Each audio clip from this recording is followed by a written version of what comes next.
Hey, what's going on? So, um, basically, I was starting to go back to showing the nature of charges and how the nature of charges corresponding to the planet's gravity through an active charge phase will make a different point-like attraction to space. We see the clouds in a lot of different ways where the clouds tend to make different types of magnetic flux frequencies. And sometimes a lot of people don't really notice that the magnetic flux frequencies on the global scale or sometimes a sector scale, depending on if it's facing the sun and or or its angular velocity will be facing different ways where different space phases tend to happen depending on the different type of charge and how big the charge is. Now, the different charges can take up a large quantity of the atmosphere. And they can do things to different layers of the atmosphere to sustain things in ways people never really can can really see. Now, the magnetic flux constantly moving, it um, tends to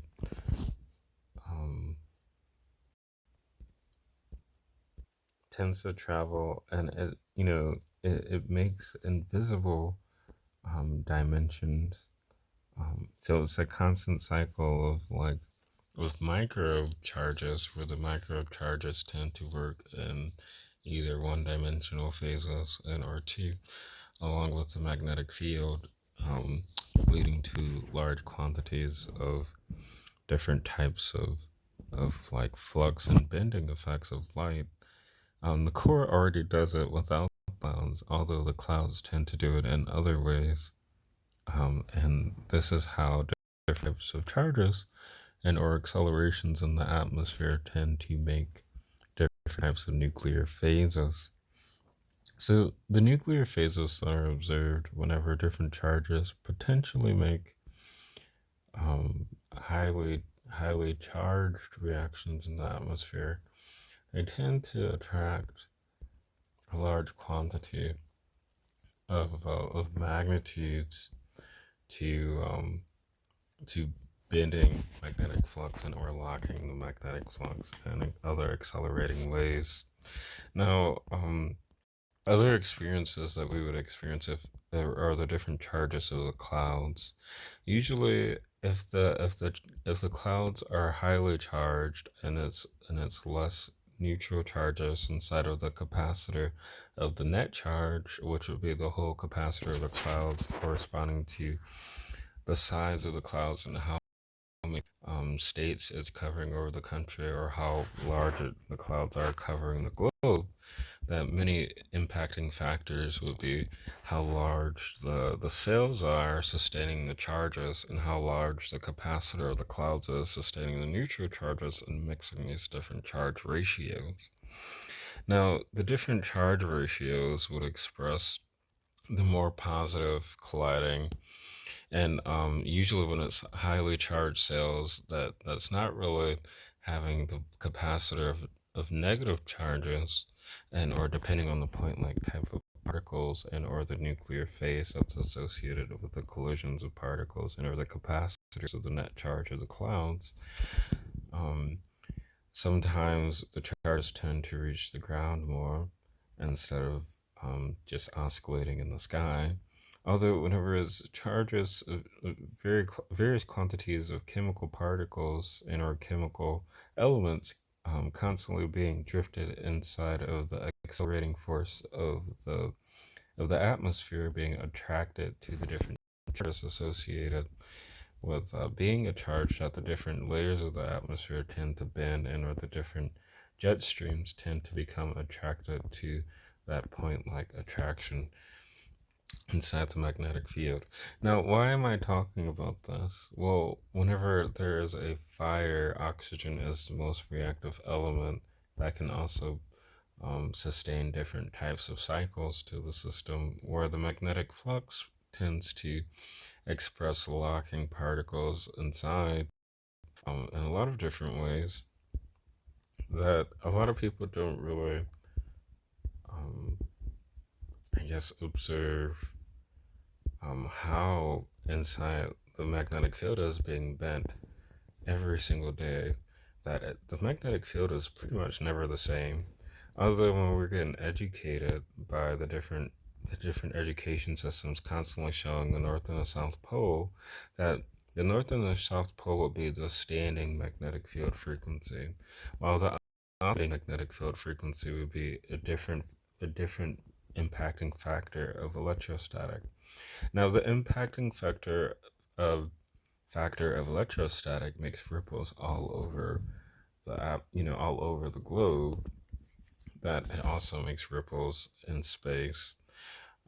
So it depends on the planet's gravitational, force or its gravitational rate and its production of sustaining some sort of magnetic frequency or magnetic charge, that the magnetic frequency will constantly be different to space, that the different point like matter that's associated in the distance will constantly be attracted to Earth, that it would make gravitation constant. So it would constantly be forming different types of microfields and or atomic fields and or microgravitational fields inside of Earth's magnetic field. So it's a constantly forming field, that if clouds are constantly forming, then that means the planet is constantly forming due to the gravitational rate and the pull vector that the charges have associated with how the planet is basically pulling gravity, due to its charge factorization to force matter to bond and or make bonds, that the bonding ratio and or the force to make bonds and the force to destroy bonds would be tend to be the ratio of charges associated. So this would express the production of rays and how the different rays and or the production of potentially sustaining different types of half-lives associated with the charge, and the matter ratio falling at the different charge rate, and how it's making this attraction to space and or making these other potential matter like reactions in space and or wormhole like reactions to it most likely depend on the charge. Whenever it's a complete circle, that the wormhole reactions or the wormhole formings would express the different types of other point like ray productions. Was on some of the things that I discovered and or experienced doing my research on the atmosphere. So I'm really into that. Sorry. And so where was I? I was trying to get back to. I mean, there's a lot of things I could talk about with the different charges associated with. Let's see. So where was I? So again, I can talk about this forever. Um, the main point that I wanted to talk about this was how matter tends to be in these different ratios of gaps in between the charges, um, and how the behaviors associated with gravitation being constant pretty much have different types of point like particle effects that would be found in between the different charges and our fluxes that are associated with gravitation and or their behaviors and their different reactions and their durations that these specific types of field to field effects ends up being many types of transitions over curvature. As the curvature dynamics express quantum curvature, the particle effects tend to be locked in between the different chemical quantities and are the mass ratios that sustain some sort of I guess energetic sustaining um, reaction in these different layers of the atmosphere, where it's a completely nuclear field. That the nuclear field and its space effects are constantly impacted, along with the moon carrying its different types of like random charge like effects, where the solar intensities or the solar weather can make like micro attractions to the moon's gravity, where the moon's gravity is outside of and or at the edge and or outside of Earth's magnetic field. It would also with the different different solar intensities expressed in the different accelerative phases, that the charges that make it to the moon make different types of other um, nuclear phases. So the space phases are constant because the gravitation of the moon and its sustaining of making like these, you know, like micro gravitational experiences or charges of due to it having gravity itself, and its gravity is strong enough to sustain a pull on the Earth and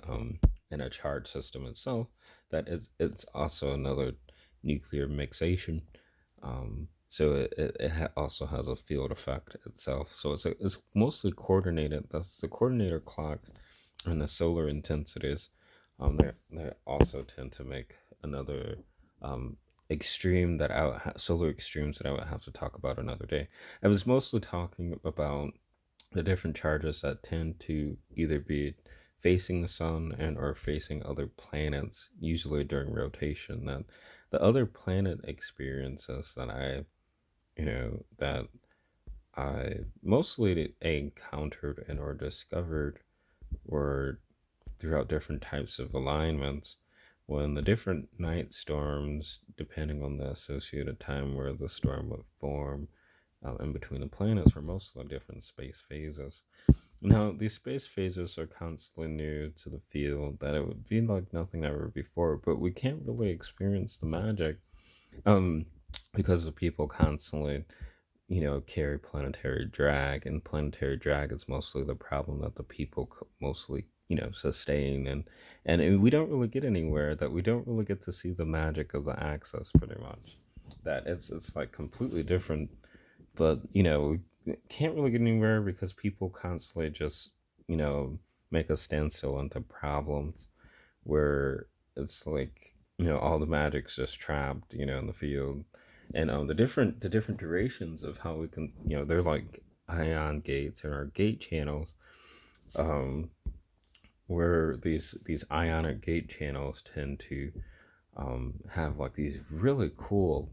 light discovering effects, where the discovery of lights would be like the point like diagrams of different types of light, um, I guess, light rays and or light productions, where we potentially harness them, and then as we harness them, it's like an electronic configuration or this electronic spin effect, where the spin effect would be different spin effects that we've never experienced before, that we attend to develop a spin to spin nature with a different type of field that we sustain some sort of gravitational symmetry with. That the spin to spin effect would be the dynamic over growing in the field. So since this would express gravitation being constant, it would mean that various various potential energies and or the sustaining of energies or potentially arising energies will obviously continuously be here, because it's a continuous gravitational field. Thus, in the more fusing cases where forming fields would constantly be able to harness different like point like encounters of different types of charges associated with being next to each other in the field, would be how inside Earth's magnetic field is being a living field, and how inside it is a space with either localized gravitation fields that are near the solar system, or more stellar distances, by using its networking phases with the sun, and its charge like contributors, and or using its network phases with along with the sun and more deep galaxy like that. The sun does the exact same thing, although the sun does it in a lot of different ways, where the frequencies are sustained using a nuclear using nuclear energy, um, from its nuclear source, its radiative source, and it tends to produce nuclear frequencies that's that travels along with the I guess the frequency of its collision rate of particles. So it'd be like electrostatic on the sun, and then the nuclear frequencies of the charges tend to be an output frequency out of using a nuclear ratio, where the output frequency is like visible flux, and that's like traveling outburst frequencies where different particles can become um, like a massive effect from the point like frequency, and or different types of various different types of nuclear phases associated with its nuclear output frequencies traveling out the galaxy. um, can also make other spin the spin effect. So if the magnetic fields are spiraling instead of rippling, that the spin to spin effects are extremely fast. And it's also observed as a different nuclear phase. I guess a lot of other people, when they observe these things, they would see it as space weather. But as you would see, everything that's spinning in space would obviously have a gravitational field, and then we would have to discover more of how magnets work and how magnetic fields constantly form, since it's constantly forming in space around us and it's constantly forming in Earth around us. That you would see why a lot of people, they don't really break free because they tend to only carry planetary drag. Now, since since forming a field due to free fall rate of gravity would constantly be, if there's any symmetries found out of the different alignments that are associated with the magnetic field, it would mostly be the investment of time to go through the coordinator clock. If we go through the coordinator clock, you would see what becomes attracted to the point like magnetic fields you create with someone. That it's a continuous gravitational vector. That vector space will constantly be associated with dimensions and the dimensions around us as a radiative living field, expressing how radiation becomes, you know, either a traveling wave and or a passing wave and or some sort of form of a physical interactive phase matter phase, where we're all born on on Earth in different types of magnetic field frequencies, pretty much. That whenever we potentially make some sort of gravitational contact with each other, that the magnetic field tends to react to the different point like charges that make some sort of orbital dynamics. That the different orbital dynamics would have to go through all of the solar intensities to form some sort of present like atomic transition to begin and or start some sort of form to the field, because they're just charge carriers from themselves from forming from a different magnetic field frequency. you know and so once you form a new field with someone, then if there's some sort of nuclear strength along with the different charges associated with the nuclear strength, then it's mostly like a traveling wave, where the traveling wave would be some sort of nuclear strength and or some sort of you know fundamental force, where the strongness and or the strength of the bonds associated over constant rotation and or the nuclear chain reaction constantly express how strong you know the magnetic field is, not only just towards the orbital dynamic but also towards the constant gravitational impact of sustaining some sort of nuclear chain reaction inside of the field to each other. um, but this will lead to the supersymmetry, where the supersymmetry express how you're not really affected by the electrostatic of the Earth's magnetic field. That Earth's magnetic field, um, obviously always goes through weak and strong nuclear phases, where different types of oscillations of strange matter or different types of matter from space make these different types of behavior patterns. So if you go through the field every day, you would go through seeing how the field would obviously make different types of random particle behaviors, and but it's all invisible because it's just magnetic flux inside of the field. That the cloud quantity and the atmosphere quantity would just express how inside we are on Earth, and the different types of particles just become randomly attracted to the different nuclear phases that are associated inside of the field. So, if you grab a grip on forming fields in our magnetic chemistry, then you would see how dynamic things could become, um, associated with space and time. Although there's more to it that I didn't talk about the space half. That the space half has to do with one point like location as we as Earth is traveling around the sun to another point like location um, over constant curvature. So we're kind of trapped in a ring distance where the different types of radiations and our frequencies would most likely never become discovered because of people get locked into the ripple waves. That is kind of hard to sustain the strength because of how weak the people feel it is, and or because people mostly don't really maintain any type of a forming field that they're constantly inside of the the passing and or linear fields of the economy where gravitation would express only forming only. So and it kind of made a lot of complexities in today's world because the people kind of divided into or diffracted everything from everything already being um, you know, unstable due to the different ratios of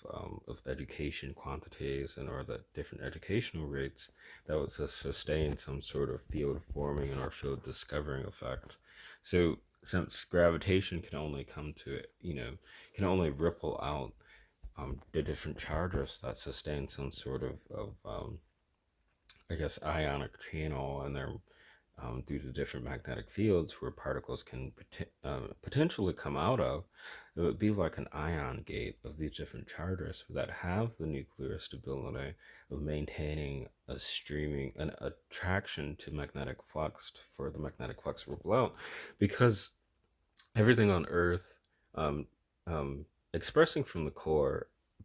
comes out through the atomic phase. That the atomic phase would express why everything on Earth comes through an atomic molecular in our molecular channel. That the molecular channel would express the magnetic frequency or the magnetic field frequency in between the charges, and the ion channel will express the different types of point like frequencies that are maintaining the point like electrons, where the electrons maintain the different types of rotating pattern at that specific charge density that the ions keep it at. So it's an ion capacitor, where the ion capacitor mostly maintains the forming, as the electrons mostly maintain the the carrying and or the reactor to the constant intensity of the forming in the field. Now, and mostly so most of my research I encounter pretty much shows how inside most more of the ring like factors are at forming in different degrees, and it depends on the type of rings and or their geometry. So there's all types of geometrical rings and are different types of geometrical, charges associated with different rings, and or the nuclear reactors of different rings that are more like superconducting and are more space effect like hurricanes that are other invisibilities to the field. Also, other implications of my charging stations would express how inside I would be maintaining different types of frequencies that are going to be traveling inside the magnetic field, while the different frequencies would be stored inside of magnetically. The frequencies of the different magnetic oscillating frequencies of different ion channels will be stored inside of your batteries, making your batteries store a different wavelength along with associated energetic reaction of storing the energy inside of your batteries, that the batteries will be excited at that specific charge density that I form with my emitter tool, producing the energy that you would explore the different type of nuclear phase that would only be positive, as I would be carrying different or harnessing different types of frequencies with your car every time you charge. It would have different types of magnetic like magnitudes, and the durations would last due to the different symmetries that it would have with you in space and time. So it would most likely express my magnitude to the people. Since my magnitude to the people isn't really what the people traveling are focused on, my magnitude to the people will constantly be, me and my machine working in plasma states and or atomic states, Well, I'm not really traveling with how the people travel or what they focus on, because I'm just a big provider of different type of atomic sources, from knowing the different foundations and fundamental forces for forming constant gravitational space, that I would constantly be linear mechanically lensing different types of carrying forces. So I really wouldn't be anyone to interfere with any fields. So I would just constantly be linear to civilization, independently and alone, constantly forming fusion frequencies and or nuclear frequencies. Every charged cluster that would be maintained and sustained in the field, constantly forming a feature as the particles become hybridizes hybridize and or hybridization, due to the different attractions to the point like particles inside of the field.